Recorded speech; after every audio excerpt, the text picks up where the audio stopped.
حاليا في بازار سكتش.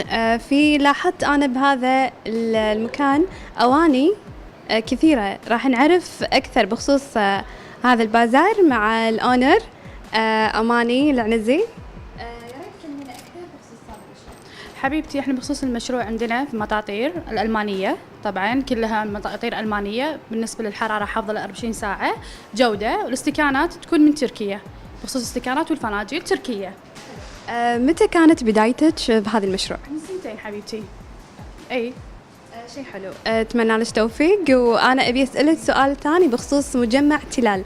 إيش معنى اخترتي أن تكوني متواجدة في مجمع تلال؟ قلت لك أول شيء يدعمون الشباب بخصوص المشاريع الصغيرة، الأجارات حل مناسبة للمشاريع هم الصغيرة، وفي دعايات المجمع يسوون دعايات حق المشاريع الصغيرة وكذي وايد زينة، يعني خدماتهم حل. يعطيكم العافية ونتمنى لك توفيق ونشوف الحين مشروع شبابي آخر.